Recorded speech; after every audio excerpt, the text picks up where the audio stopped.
Hello everyone, myself Kishore Kumar and we are taking BCom second year classes. This is your EFM paper 2 and the book name is Elements of Financial Management and our today's topic is Management of Inventory. Last time हम इस topic के बारे में थोड़ा सा समझ चुके हैं. हमने reorder stock level, minimum stock level, maximum stock level के बारे में पढ़ा था और लास्ट टाइम शायद हमने EOQ के बारे में चर्चा नहीं की होगी या फिर हो सकता है EOQ का एक छोटा सा क्वेश्चन देख भी लिया हो. तो इस बार मैंने जो क्वेश्चन लिया है आपको उसमें हम EOQ की जानकारी ले लेंगे और EOQ के साथ ये जो क्वेश्चन है इसलिए भी इम्पोर्टेंट हो जाता है कि इसमें हम टोटल कॉस्ट ऑफ इन्वेंट्री को इंक्लूड करते हैं और डिस्काउंट को इंक्लूड करते हुए दोनों का जो डिफरेंस है वो भी देखते हैं और reorder stock level, minimum stock level, maximum stock level के लिए भी इम्पोर्टेंट है. ये क्वेश्चन एग्जाम में एक दो बार पूछा भी जा चुका है. तो बीकॉम सेकेंड ईयर के लिए ये क्वेश्चन ज़्यादा इम्पोर्टेंट इसलिए भी हो जाता है कि आपकी कॉस्टिंग की बुक में मटेरियल कंट्रोल के नाम से एक चैप्टर है, उसमें भी एक क्वेश्चन पूछा जाता है 20 मार्क्स में राजस्थान यूनिवर्सिटी में. और EFM पेपर 2 में एलिमेंट्स ऑफ फाइनेंशियल मैनेजमेंट में मैनेजमेंट ऑफ इन्वेंट्री में भी पूछा जाता है. इसका मतलब कॉस्ट अकाउंटिंग में भी ये पूछा जाएगा और FM यानी कि EFM में इकोनॉमिक्स पेपर 2 में भी पूछा जाएगा. तो ABST और EFM दोनों में आएगा. सेम टॉपिक है, सेम क्वेश्चन है. तो ये 40 मार्क्स इस तरह से 20 उसमें और 20 इसमें 40 मार्क्स का एक क्वेश्चन हो सकता है. अगर आप इसको तैयार कर लें, बढ़िया तैयार करें तो निश्चित रूप से आपको ये अच्छे मार्क्स दिलाएगा. उम्मीद करता हूँ देखेंगे. हम जल्दी से ज़्यादा वक्त ना लेते हुए आपका मैं स्टार्ट करता हूँ आज का क्वेश्चन.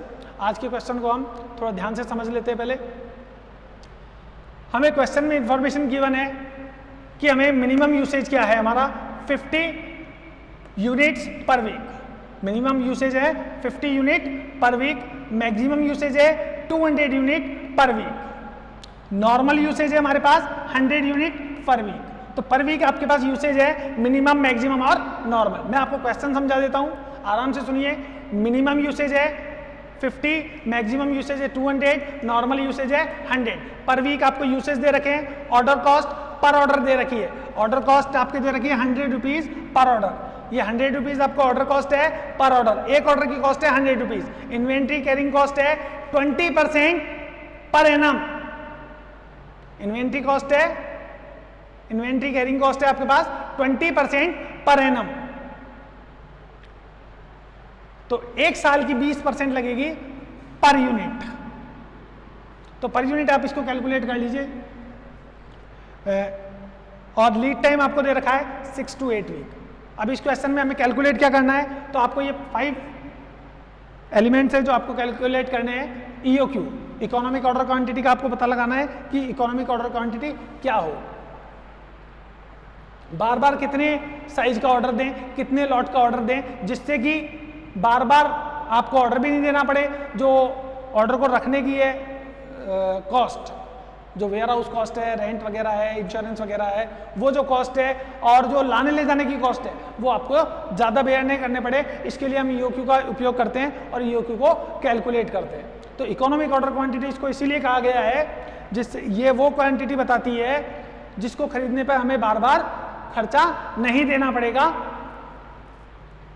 और माल जरूरत से ज़्यादा स्टोर भी नहीं होगा, जरूरत से कम भी नहीं होगा. हमारे पास गोडाउन में हमेशा इतना स्टॉक रहेगा कि ना तो जरूरत से कम होगा ना जरूरत से बहुत ज़्यादा होगा, क्योंकि जरूरत से ज़्यादा होने पर माल खराब होने का भी डर है और हो सकता है कि भाई हमारे पास कैपिटल भी जरूरत से ज़्यादा इन्वेस्ट होगी, उसको रखने के लिए गोडाउन रेंट है वो भी पे करना पड़ेगा. तो ये सारे एक्सपेंसेस होते हैं अगर ज़्यादा माल खरीद लेते हैं. तो कम हो गया अगर गोडाउन में माल तो प्रॉब्लम ये हो सकती है कि बाई चांस कभी किसी कस्टमर को मना करना पड़ जाए और वो खाली आ जाए जिससे हमारी सेल्स कम हो. तो दोनों ही चांस नहीं हो, इसके लिए हम इकोनॉमिक ऑर्डर क्वांटिटी का यूज़ करते हैं. फिर reorder stock level, minimum stock level, maximum stock level, 3 ये कैलकुलेट करने. 4th ये. और एक क्वेश्चन इसमें एक्स्ट्रा आ गया है, वो क्वेश्चन ये है क्वार्टरली सप्लाई. हर 3 महीने में अगर हम ऑर्डर दें, हर 3 महीने का ऑर्डर दो, जो क्रेडिटर्स है हमारा वो कह रहा है कि क्वार्टरली सप्लाई के लिए अगर आप ऑर्डर दे दो तो 5 रुपए का आपको डिस्काउंट दूंगा. भाई अभी हम कितने रुपए में खरीद रहे हैं, कॉस्ट पर यूनिट अभी आ रही है 520 रुपए, 5 रुपए का डिस्काउंट देने को तैयार है। कब? अगर मैं उसे क्वार्टरली ऑर्डर दूं तो, यानी कि हर 3 महीने का ऑर्डर। तो इस क्वेश्चन को कैसे करेंगे देखते हैं हम। सबसे पहले ईओक्यू को कैलकुलेट करते हैं। ईओक्यू को कैलकुलेट करने का फॉर्मूला आपको मैंने पहले भी बताया था, 2RO/C रूट में। 2 क्या है? फॉर्मूले में गिवन है मेरे को। R मैं आपको बता दूं एनुअल यूनिट। R क्या है? Annual unit. O पर ऑर्डर कॉस्ट है। O क्या है? पर ऑर्डर कॉस्ट, एक आदेश की लागत। और C क्या है? Carrying cost per unit. C क्या है आपकी? Carrying cost per unit. मेरे पास तीनों है क्या? तो यहां पे देखिए एनुअल यूनिट नहीं है मेरे पास, लेकिन नॉर्मल यूसेज तो गिवन है। नॉर्मल यूसेज है 100 पर यूनिट पर वीक। नॉर्मल यूसेज मेरे पास कितना है? 100 यूनिट पर वीक। ना तो काम ना ज्यादा, तो यहाँ पे अब साल में वीक है, यहाँ पे जो मेरे को क्वांटिटी दी हुई है वीक में दे रखी है, और यहाँ पे कितने में लेनी है? एनुअल यूनिट लेनी है।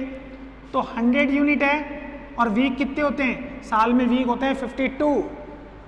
अगर वीक में दे रखी है तो मैं आपको बता दूं साल में यूनिट कितने होते हैं? 52 वीक होते हैं। जिसको नहीं आता वो ऐसे निकाल सकता है 365 डिवाइडेड बाई 7। तो आप कैलकुलेट करके देख लीजिए, 52 वीक आ जाएगा आपके पास। कितना आ जाएगा? 52 वीक। देखिए 365 डिवाइडेड बाई 7, तो ये आपके पास 52.14 आ गया। सही है, तो हम इसको कितना ले लेते हैं? 52 वीक। तो साल में आपके पास 52 वीक है, 100 यूनिट नॉर्मल यूसेज है, तो आपका एनुअल यूनिट जो होगा कंजम्पशन वो होगा 5200। अब अगर इस क्वेश्चन को मैं फॉर्मूले में रखूं तो 2 है मेरे पास, R 5200 हो गया। O यानी पर ऑर्डर कॉस्ट। O यानी क्या है? Per order cost. क्वेश्चन में गिवन है पर ऑर्डर कॉस्ट है आपके पास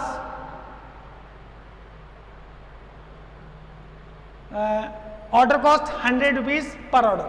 आपको गिवन है 100 रुपीज, तो यहाँ पे पर ऑर्डर कॉस्ट 100 थी आपकी।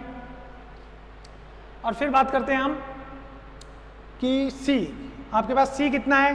तो C देखिए ये रहा, कॉस्ट पर यूनिट के लिए कह रहा है ये 520 लगती है, और इन्वेंट्री कैरिंग कॉस्ट लगेगी 20% पर एनम। तो 520 आपकी कॉस्ट थी, इसका 20% आप कैलकुलेट कर लीजिए, तो आपकी कॉस्ट आ जाएगी 104 रुपीज। कितनी आ जाएगी? 104 रुपीज। 520 का 20%, ये आ गया 104। और अब आप इसका रूट कर दीजिए, तो 5200 into 2 multiply by 100 divided by 104, ये आ गया आपके पास 10,000। इसका रूट कर लीजिए, 10,000 का रूट किया तो आपके पास आ गया 100 यूनिट।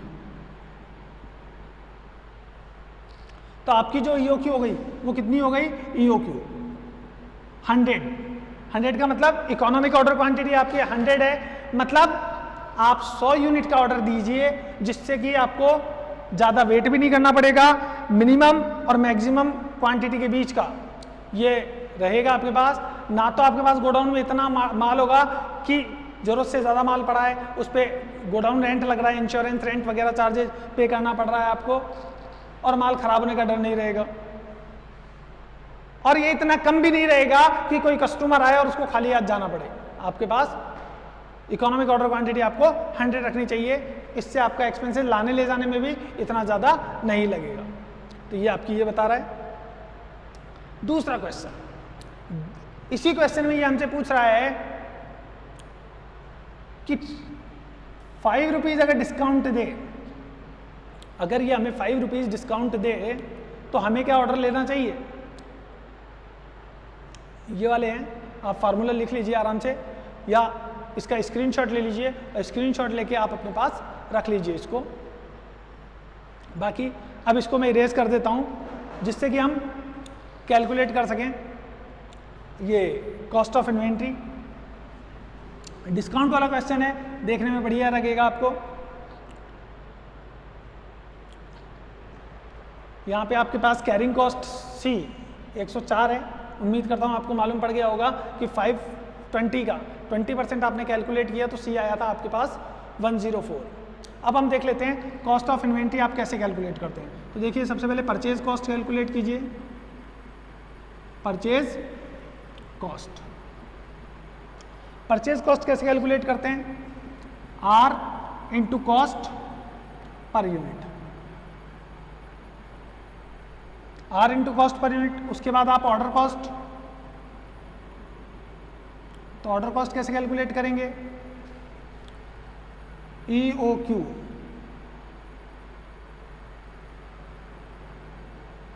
आर अपॉन EOQ, ये आ गया नंबर ऑफ ऑर्डर, इसको इंटू कर दीजिए आप ओ से।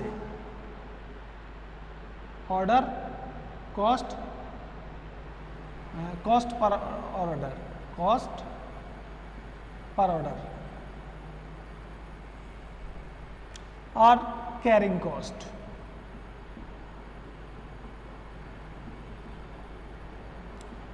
कैरिंग कॉस्ट कैसे कैलकुलेट करेंगे? तो कैरिंग कॉस्ट के लिए हमारे पास EOQ है upon 2 multiply by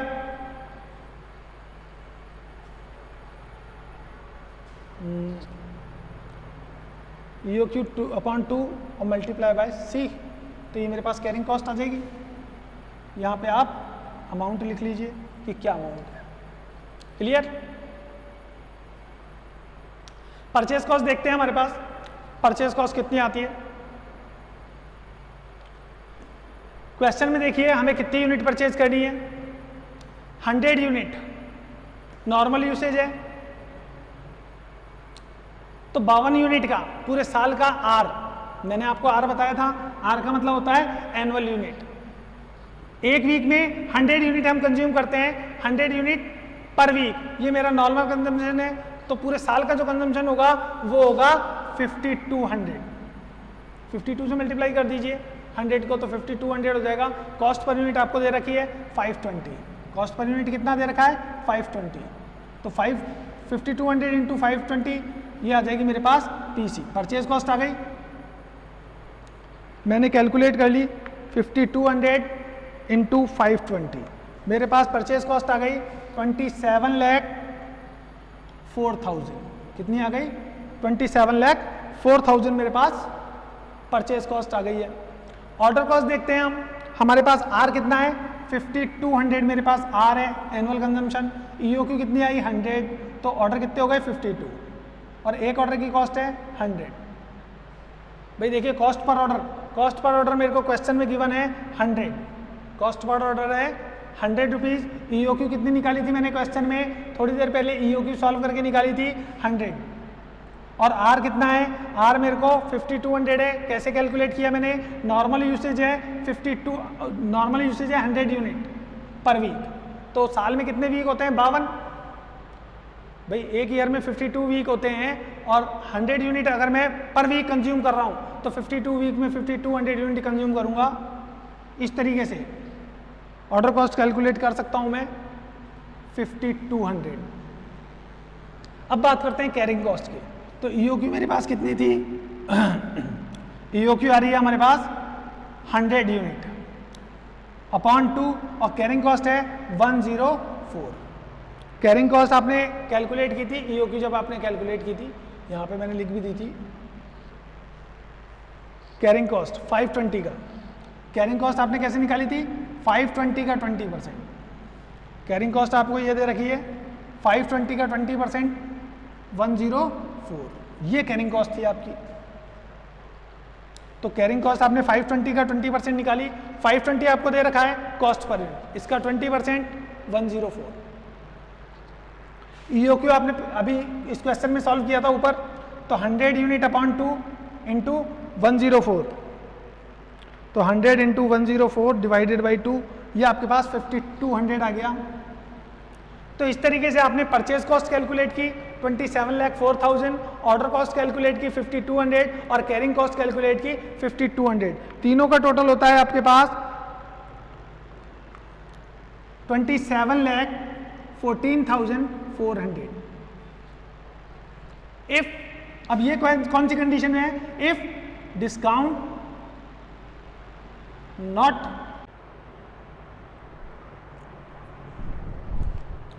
hello friends, myself Kishore Kumar and we are taking BCom second year classes. This is paper 2, subject EAFM and the book name is Elements of Financial Management. तो हम जो आज topic ले रहे हैं management of inventory है। इसके पहले कुछ क्वेश्चंस हम कर चुके हैं, एक क्वेश्चन और देख रहे हैं। मैंने एक क्वेश्चन लिया हुआ है, देखिए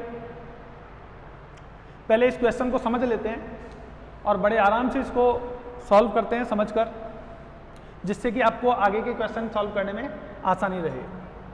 तो देखिए क्वेश्चन है, मिनिमम यूसेज आपको गिवन है क्वेश्चन में, मिनिमम यूसेज आपको गिवन है 200 यूनिट्स, मैक्सिमम यूसेज आपको गिवन है 400 यूनिट्स और नॉर्मल यूसेज आपको गिवन है 300 unit. Reorder period is 4 to 6 week, यहाँ पे 4 से 6 वीक का आपको रीऑर्डर पीरियड गिवन है। नॉर्मल यूसेज आपको 300 यूनिट है, मैक्सिमम यूसेज 400 यूनिट है और मिनिमम यूसेज है 200 यूनिट। रीऑर्डर क्वांटिटी आपको क्वेश्चन में गिवन है 2000 यूनिट। अब आपको कैलकुलेट क्या क्या करना है, देखिए रीऑर्डर लेवल, ये आपको कैलकुलेट करना है। मिनिमम स्टॉक लेवल,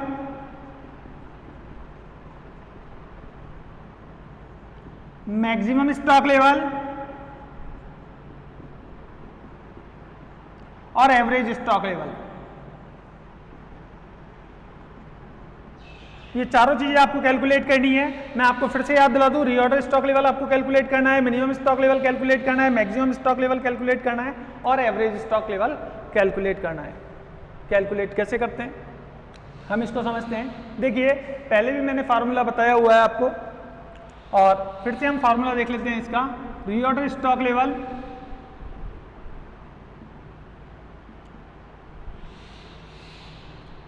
यानी कि हमें कितनी क्वांटिटी का ऑर्डर देना है ये देखते हैं। तो इसके लिए जो फार्मूला काम में लिया जाता है, maximum usage into maximum period, ये फार्मूला हम काम में लेते हैं। चैप्टर का नाम मैं आपको फिर से बता देता हूं, मैनेजमेंट ऑफ इन्वेंट्री है। 20 मार्क्स का ये क्वेश्चन आएगा आपको। सब्जेक्ट आपका ईएफएम है, पेपर आपका 2 है। सेकंड पेपर ईएफएम में बुक का नाम आपके एलिमेंट्स ऑफ फाइनेंशियल मैनेजमेंट है और जो चैप्टर हम पढ़ रहे हैं वो है मैनेजमेंट ऑफ इन्वेंट्री। उसमें हम कैलकुलेट कर रहे हैं रीऑर्डर स्टॉक लेवल। तो रीऑर्डर स्टॉक लेवल का फॉर्मूला है maximum usage into maximum period. Maximum usage देखिए आपको क्वेश्चन में गिवन है, मैक्सिमम यूसेज 400 यूनिट्स, तो आपने मैक्सिमम यूसेज ले लिया 400 यूनिट्स। और मैक्सिमम पीरियड, तो यहाँ पे देखिए रीऑर्डर पीरियड आपको गिवन है 4 to 6 वीक, तो यहाँ पे मैक्सिमम क्या है 4 मिनिमम है, मैक्सिमम 6 और दोनों को ऐड करके 2 का डिवाइड कर लीजिए तो आपका नॉर्मल या एवरेज आ जाएगा 5 वीक।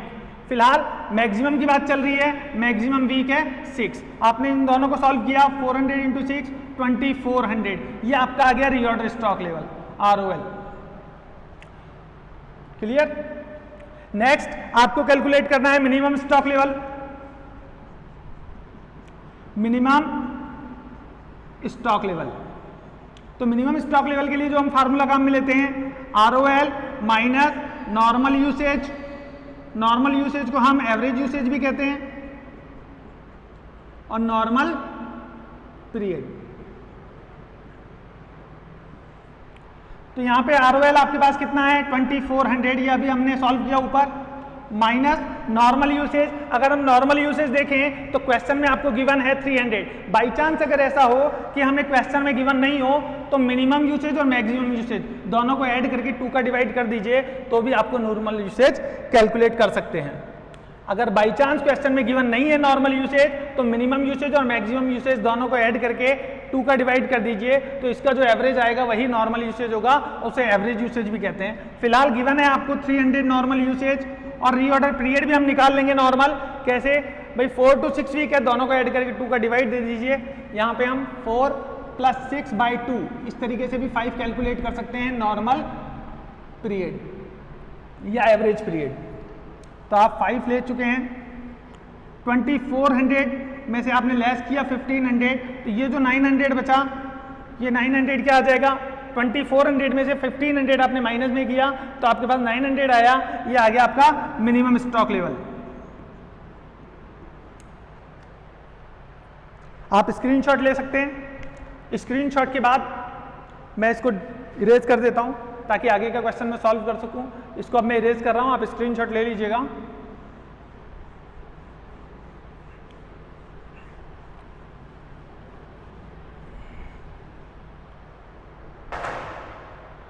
देखिए रीऑर्डर स्टॉक लेवल में निकाल चुका, मिनिमम स्टॉक लेवल निकाल लिया। रीऑर्डर स्टॉक लेवल 2400 हमने कैलकुलेट किया था, मिनिमम स्टॉक लेवल 900 कैलकुलेट किया है। मैक्सिमम स्टॉक लेवल, तो मैक्सिमम स्टॉक लेवल की बात करते हैं हम। Maximum stock level ROL plus RQ। RQ का मतलब यहां पे रीऑर्डर क्वांटिटी है, ROL मतलब reorder stock level plus reorder quantity minus minimum usage into minimum quantity, minimum period.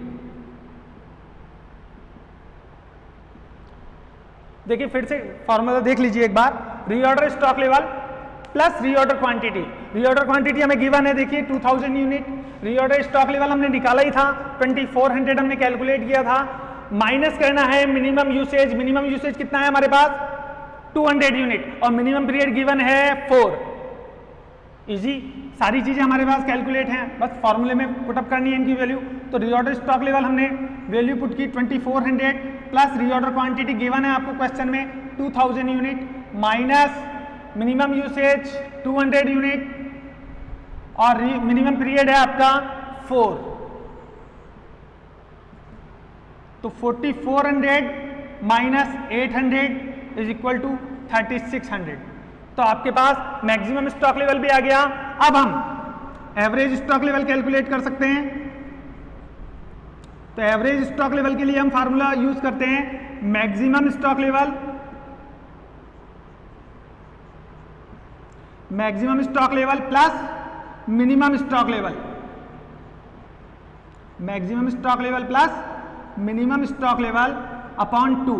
तो यहां पे हमारे पास मैक्सिमम स्टॉक लेवल है, हमारे पास हमने कैलकुलेट किया है अभी 3600 और मिनिमम स्टॉक लेवल हमने कैलकुलेट किया था 900। दोनों को ऐड करके 2 का डिवाइड दे दीजिए तो ये आएगा 2250। या आप इसको ऐसे भी कर सकते हैं 4500 डिवाइडेड बाई 2 तो इज इक्वल टू 2250 यूनिट।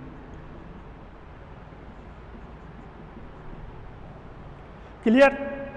तो उम्मीद है आपको ये क्वेश्चन समझ में आया होगा और इस क्वेश्चन को सीखकर आप बाकी के क्वेश्चन भी इस तरीके के सॉल्व करने की कोशिश करेंगे। और अगर कोई प्रॉब्लम आती है तो आप मुझे कमेंट कीजिए और निश्चित रूप से मैं आपकी वो प्रॉब्लम सॉल्व करने की कोशिश करूंगा। फिर मिलते हैं, धन्यवाद।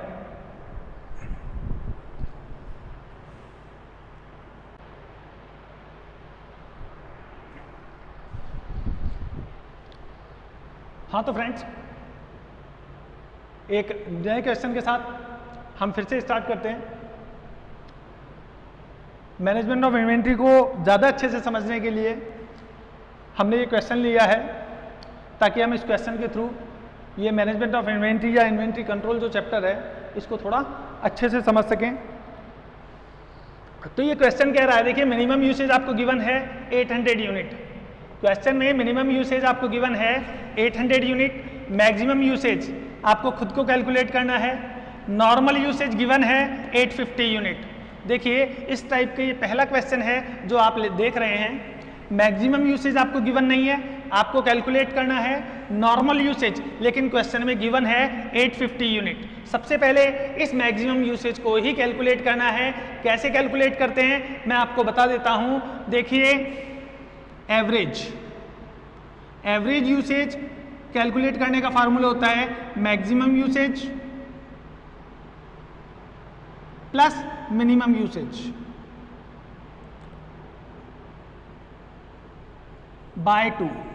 तो यहां पे मैक्सिमम यूसेज तो है ही नहीं, तो मैक्सिमम यूसेज तो हम ऐसे ही लिख लेते हैं, maximum usage plus minimum usage तो है मिनिमम यूसेज आपको क्वेश्चन में गिवन है 800 अपॉन 2, और यहाँ पे नॉर्मल यूसेज को ही एवरेज यूसेज कहते हैं, तो नॉर्मल यूसेज आपको गिवन है 850। क्लियर भाई, एवरेज यूसेज आपको गिवन है 850, मैक्सिमम यूसेज हमारे पास है नहीं, मिनिमम यूसेज हमारे पास है 800 यूनिट। अब इनको देखिए क्रॉस मल्टीप्लाई कर लीजिए, इसको इससे और इसको इससे। अगर क्रॉस मल्टीप्लाई करेंगे तो 850 को 2 से मल्टीप्लाई करने पर हो जाएगा 1700, इसको हम यहाँ पे लिख लेते हैं 1700। और यहाँ पे मैक्सिमम यूसेज तो है ही नहीं हमारे पास, प्लस 800 को 1 से मल्टीप्लाई किया 800 ही रहेगा हमारे पास। मैक्सिमम कितना आ जाएगा, maximum usage is equal to 1700 minus 800। तो मैक्सिमम यूसेज कैलकुलेट किस तरह से हो गया, ये इस तरीके से हमने मैक्सिमम यूसेज कैलकुलेट कर लिया, 1700 माइनस 800 इज इक्वल टू 900। तो आपका मैक्सिमम यूसेज आपने कैलकुलेट कर लिया 900। इस क्वेश्चन में जो खास बात थी, वो सबसे खास बात यही थी कि मैक्सिमम यूसेज आपको कैलकुलेट करना था। किस तरीके से कैलकुलेट किया, सबसे पहले आपने फार्मूला लगाया average usage is equal to maximum usage plus minimum usage by 2। यहाँ पे एवरेज यूसेज जो नॉर्मल यूसेज है इसी को एवरेज यूसेज कहते हैं। तो 850 आपको गिवन है, मैक्सिमम यूसेज हमारे पास था नहीं, मिनिमम यूसेज गिवन था क्वेश्चन में, मिनिमम यूसेज 800 यूनिट्स था बाय 2। तो मैक्सिमम प्लस 800 डिवाइडेड बाय 2, इसको हमने क्रॉस मल्टीप्लाई किया तो 850 इंटू 2 1700 हो गए, और मैक्सिमम यूसेज रहेगा 800 प्लस में आ गया इधर। यहाँ पे आपने इसको ट्रांसफर किया तो मैक्सिमम यूसेज को, तो ये 800 को आपने जब उधर ट्रांसफर किया तो 1700 में से 800 लेस करने के बाद आपके पास आया 900। ये जो चैप्टर मैं आपको फिर से याद दिला देता हूँ, देखिए 20 मार्क्स का चैप्टर है आपके, और 100% श्योर है कि इस चैप्टर में से एक क्वेश्चन आएगा। ये 2 चैप्टर ये 2 बुक में हैं, एक आपकी कॉस्टिंग की बुक में भी ये चैप्टर है, उस बुक में ये 3rd चैप्टर है, और चैप्टर का नाम है मटेरियल कंट्रोल। तो ABST का जो पेपर 2 है कॉस्ट अकाउंटिंग, उसमें भी एक क्वेश्चन और चैप्टर आपके लिए इंपॉर्टेंट हो जाता है, और EFM का जो पेपर 2 है एलिमेंट्स ऑफ फाइनेंशियल मैनेजमेंट, उसमें भी ये क्वेश्चन आपके लिए इंपॉर्टेंट हो जाता है, क्योंकि ये चैप्टर दोनों सेम है लेकिन बुक और पेपर अलग अलग जगह आपसे पूछे जाएंगे। उम्मीद है कि आप बढ़िया से तैयार करेंगे इस चैप्टर को। अच्छा, जब हम एवरेज यूसेज कैलकुलेट कर चुके हैं, मैक्सिमम यूसेज कैलकुलेट कर चुके हैं, तो हम इसको यहाँ पे लिख देते हैं कि मैक्सिमम यूसेज 900, ये हमने कैलकुलेट कर लिया है। इसको यहीं पे लिखना बेटर होगा, मैक्सिमम यूसेज ये हमने कैलकुलेट कर लिया 900। क्लियर। अब ये जो फॉर्मूला है फिलहाल मैं इरेज कर देता हूँ, आप स्क्रीनशॉट ले लीजिएगा। अच्छा, अब हम बात करते हैं पीरियड की। तो देखिए हमारे पास मैक्सिमम रीऑर्डर पीरियड दिया गया है और एवरेज रीऑर्डर पीरियड दिया गया है। मैक्सिमम रीऑर्डर पीरियड भी है, एवरेज भी है, लेकिन मिनिमम पीरियड नहीं है। तो मिनिमम पीरियड कैलकुलेट करने के लिए फिर से हम वही फार्मूला लगेंगे, maximum reorder period, maximum reorder period plus minimum reorder period.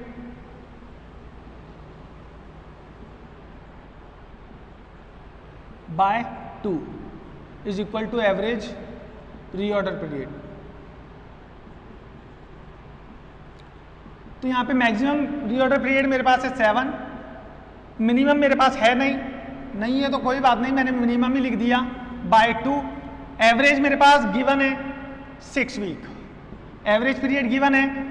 तो यहाँ पे हम इसको फिर से क्रॉस मल्टीप्लाई कर लेंगे, 6 को 2 से मल्टीप्लाई किया तो ये 12 हो गया आपके, ये 6 इंटू 2 और इधर ये गया तो 7 प्लस मिनिमम, यही रहा मिनिमम पीरियड। अब यहाँ पे ये 12 है, इधर मिनिमम पीरियड। जब इस 7 को आप इधर ट्रांसफर करेंगे तो ये हो जाएगा 12 माइनस 7। मिनिमम पीरियड इस तरीके से आप कैलकुलेट कर लेंगे 5। तो आपने मिनिमम पीरियड भी कैलकुलेट कर लिया। यहां पे मिनिमम पीरियड आपने कैलकुलेट कर लिया 5 वीक, ये वीक में है क्योंकि दोनों पीरियड जो गिवन थे वो वीक में थे, तो निश्चित रूप से ये जो मिनिमम पीरियड गिवन है आपका ये भी 5 वीक में है। अब देखिए मैक्सिमम आपने यूसेज कैलकुलेट कर लिया, मिनिमम पीरियड आपने कैलकुलेट कर लिया, उसके बाद आपसे क्वेश्चन में क्या कहा गया।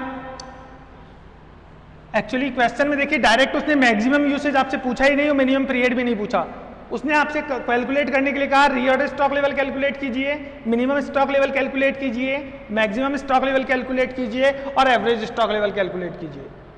डायरेक्टली उसने आपसे मैक्सिमम यूसेज और मिनिमम पीरियड के लिए कैलकुलेशन करने के लिए नहीं कहा, लेकिन जब ये चारों चीजें आप कैलकुलेट करते तो उसमें कहीं ना कहीं मैक्सिमम यूसेज और मिनिमम पीरियड का इंपॉर्टेंट रोल था, इसीलिए आपने सबसे पहले ये वर्किंग नोट देके ये दोनों चीजें आपने कैलकुलेट की। उसके बाद हम मेन क्वेश्चन पे आते हैं। मेन क्वेश्चन है आपका रीऑर्डर स्टॉक लेवल आपको कैलकुलेट करके देना है। तो रीऑर्डर स्टॉक लेवल आप कैसे कैलकुलेट करते हैं, maximum usage into maximum period. तो देखिए मैक्सिमम यूसेज आपके पास कितना है, इस बार आप निकाल चुके हैं मैक्सिमम यूसेज 900, हमने कैलकुलेट कर लिया था, जो आंसर में हमने कैलकुलेट किया था वही हम यूज कर रहे हैं 900 मैक्सिमम यूसेज। और मैक्सिमम पीरियड आपको क्वेश्चन में गिवन है 7 वीक, तो इस तरीके से आपका आंसर होगा 6300 यूनिट्स। क्लियर। नेक्स्ट आपको निकालना था मिनिमम स्टॉक लेवल। तो मिनिमम स्टॉक लेवल का फॉर्मूला है ROL minus average usage into average period. तो देखिए ROL आपने अभी अभी कैलकुलेट किया है 6300 और माइनस एवरेज यूसेज देखिए क्वेश्चन में आपको गिवन है क्या, बिल्कुल गिवन है। नॉर्मल यूसेज जो आपको दिया हुआ है 850, ये देखिए ये जो नॉर्मल यूसेज आपको दिया हुआ है 850, इसे ही हम एवरेज यूसेज कहते हैं। एवरेज पीरियड देखिए आपको गिवन है क्या, बिल्कुल एवरेज पीरियड भी आपको क्वेश्चन में गिवन है। एवरेज रीऑर्डर पीरियड के नाम से देखिए 6 वीक, ये आपको क्वेश्चन में गिवन है। 6300 में से आपने ये 5100 लेस किया तो 1200 जो आया वो आपका मिनिमम स्टॉक लेवल कैलकुलेट हो गया। अब हम आगे कैलकुलेट करते हैं, इससे पहले इसको इरेज कर देते हैं ताकि बोर्ड पे हमारे पास जगह हो जाए बढ़िया। आप स्क्रीनशॉट ले लीजिएगा जिससे कि आपको ये करने में दोबारा प्रॉब्लम नहीं आए। और निश्चित रूप से देखिए घर पे प्रैक्टिस करते रहिएगा क्योंकि बिना प्रैक्टिस के ये चीज़ आपको ज़्यादा प्रॉफिटेबल नहीं होगी। प्रैक्टिस ज़रूरी है इन क्वेश्चंस की। अब हम कैलकुलेट करते हैं मैक्सिमम स्टॉक लेवल।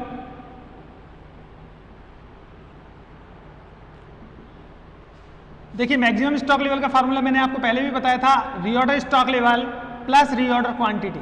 देखिए रीऑर्डर स्टॉक लेवल हमने कैलकुलेट किया था अभी थोड़ी देर पहले 6300। रीऑर्डर स्टॉक लेवल हमने कैलकुलेट किया था 6300 और मिनिमम स्टॉक लेवल हमने कैलकुलेट किया था 1200 यूनिट। क्लियर। तो हमारे पास रीऑर्डर स्टॉक लेवल है 6300 और रीऑर्डर क्वांटिटी हमारे काम में आएगी। क्वेश्चन में गिवन है देखिए reorder quantity 2000 unit. Reorder quantity हमें क्वेश्चन में गिवन है 2000 यूनिट। अब minimum usage into minimum period.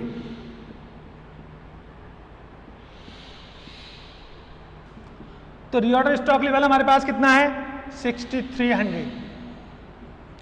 Reorder quantity 2000 unit है मेरे पास।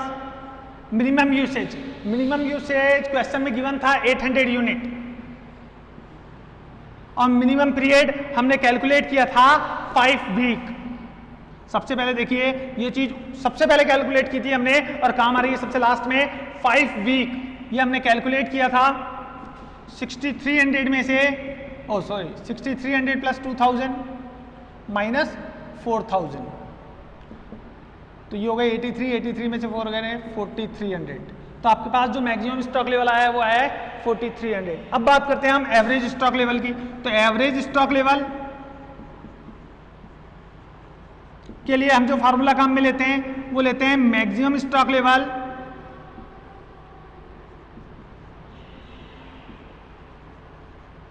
Plus minimum stock level upon 2। तो देखिए मैक्सिमम स्टॉक लेवल हमारे पास आया था ये रहा 4300, हमने अभी अभी कैलकुलेट किया है 4300, और मिनिमम स्टॉक लेवल है 1200 यूनिट बाय 2, टोटल हो गया 5500 बाई 2, इसको और इजी किया 2750 यूनिट। तो देखिए फ्रेंड्स, इस तरीके से आपने एवरेज स्टॉक लेवल भी कैलकुलेट कर लिया, minimum stock level, maximum stock level, average stock level और रीऑर्डर स्टॉक लेवल। देखिए अब तक हमने ये क्वेश्चंस कई बार सॉल्व कर लिए इस टाइप के। उम्मीद है कि आपको ये क्वेश्चन समझ में आ रहे होंगे, और अगर कोई प्रॉब्लम आपको आ रही है इनको करने में तो आप मेरे को कमेंट करिए, निश्चित रूप से मैं उन प्रॉब्लम्स को आगे लेने की कोशिश करूंगा और वो आपकी प्रॉब्लम्स धीरे धीरे सॉल्व होती चली जाएंगी। लेकिन आप प्रैक्टिस करते रहिए। देखिए बिना प्रैक्टिस के आप इतना बेनिफिट नहीं उठा पाएंगे, ना ये चैप्टर आपको फिर समझ में आएगा। तो ज़्यादा अच्छा है कि आप इसी टाइप के जो क्वेश्चंस हैं वो बुक में से सॉल्व करते रहिए। मैं आपको फिर से याद दिला देता हूँ, बीकॉम सेकेंड ईयर की क्लास आप पढ़ रहे हैं एलिमेंट्स ऑफ फाइनेंशियल मैनेजमेंट में। ये पेपर 2 है आपका बीकॉम सेकेंड ईयर का। टॉपिक का नाम है आपके मैनेजमेंट ऑफ इन्वेंट्री। उम्मीद है आपको समझ में आया होगा, आपने एंजॉय किया होगा। Thank you, see you letter.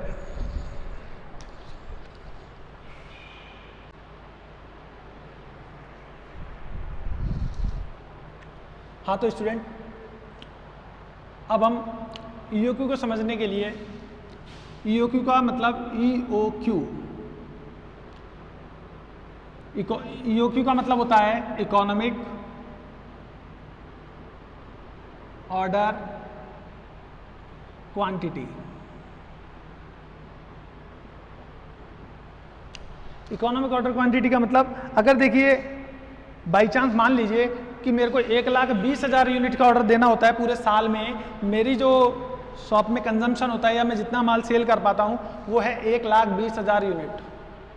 अगर मैं 1,20,000 यूनिट को एक साथ मंगा के गोडाउन में रख लूं तो मेरे को उसको स्टोर करने के लिए एक बड़ा गोडाउन चाहिए होगा, फिर चोरी नहीं हो जाए, आग नहीं लग जाए, इससे बचाने के लिए मेरे को उसको इंश्योरेंस खर्चा करना पड़ेगा। सही है। तो और बाई चांस ऐसा हो सकता है अगर मैं नहीं बेच पाया तो इतने लंबे समय तक माल पड़े रहने के कारण खराब होने का भी डर है। हो सकता है बारिश से खराब हो जाए, धूप से खराब हो जाए, चूहे खा जाएं। तो ऐसा बहुत सारे लॉसेज हैं कि मेरे को माल की देखभाल में खर्चा करना पड़ेगा, तो मेरा खर्चा ज़्यादा हो जाएगा अगर मैं सारा माल एक साथ मंगा के रख लेता हूं। तो ऐसा भी हो सकता है कि मैं छोटे छोटे टुकड़े में मंगाऊं, जैसे हर महीने ऑर्डर देता जाऊं। हर महीने ऑर्डर दूंगा तो मेरे को कितना ऑर्डर देना पड़ेगा, 10,000 यूनिट का।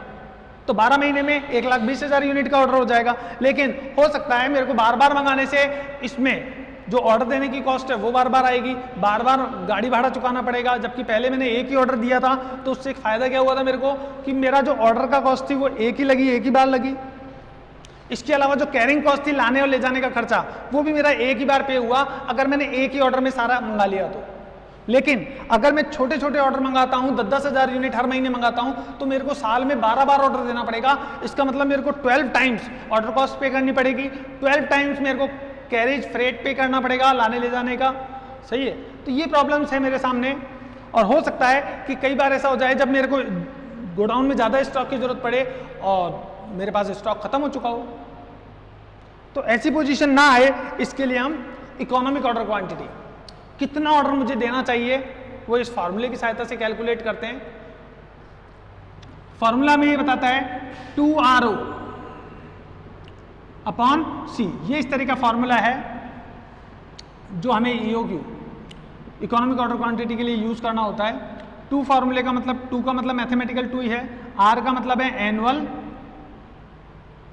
कंजम्पशन। R का मतलब यहां पे क्या है, एनुअल कंजम्पशन। O का मतलब है per order cost, per order cost मतलब एक आदेश की लागत, जो भी हमें एक बार में आने जाने का खर्चा होता है वो है यहाँ पे। और सी यानी पर carrying cost, carrying cost per annum एक साल की, पर एनम पर यूनिट, एक यूनिट पर। तो ये इस फार्मूले का मतलब था। देखिए आर का मतलब क्लियर हो गया, ओ का मतलब हो गया, सी का मतलब हो गया, स्क्रीनशॉट आप ले सकते हैं, आप इस फार्मूले को लिख सकते हैं। अब अगर इस क्वेश्चन को सॉल्व किया जाए तो देखिए मेरे को क्वेश्चन में क्या क्या गिवन है मैं आपको समझा देता हूं। एनुअल कंजम्पशन आपको गिवन है 1600 यूनिट आपका एनुअल कंजम्पशन है। पर ऑर्डर कॉस्ट एक आदेश की लागत आपको 100 रुपीज, यहाँ पे पर ऑर्डर कॉस्ट आपको गिवन है 100 रुपीज, एनुअल कंजम्पशन आपको गिवन है 1600 यूनिट और carrying cost per annum per unit given है 800 रुपीज। आपको कैलकुलेट करना है ईओक्यू, इकोनॉमिक ऑर्डर क्वांटिटी। अब इकोनॉमिक ऑर्डर क्वांटिटी के लिए मैंने आपको बताया कि ये फॉर्मूला है आपके पास। फॉर्मूले में हमारे पास 2 गिवन है, आर कितना है हमारे पास 1600 यूनिट, ये गिवन है 1600 इंटू ओ, ऑर्डर कॉस्ट है आपके पास 100, कैरिंग कॉस्ट 8 रुपीज है। इन सब का रूट निकाल दीजिए तो ईओक्यू आपके पास आ जाएगी। आपने इनको यूज किया 3,20,000 डिवाइडेड बाई 8, इसको और इजी किया तो 40,000 का रूट, ऐसा ही है। और आप इसको सॉल्व करेंगे तो आपके पास आंसर आएगा 200 यूनिट। आप इसको सॉल्व करेंगे 1400 यूनिट को तो आपके पास आंसर आएगा 200 यूनिट। मैं आपको बता देता हूं कैलकुलेटर पे आप इजीली कैलकुलेट कर सकते हैं। कैलकुलेटर हमारे एग्जाम में अलाउ है, हम एग्जाम में इसको यूज कर सकते हैं, लेके जा सकते हैं एग्जामिनेशन हॉल में, सही है। तो उम्मीद है आपको इस क्वेश्चन के थ्रू ईओक्यू को समझने में आसानी रही होगी। और अगर कोई प्रॉब्लम आई हो तो निश्चित रूप से आप मुझे कमेंट करते रहिए, बताते रहिए। हम निश्चित रूप से कमेंट के थ्रू आपके जो भी जानकारी मिलेगी उन प्रॉब्लम्स को सॉल्व करने की पूरी कोशिश करेंगे। तब तक के लिए धन्यवाद, फिर मिलते हैं।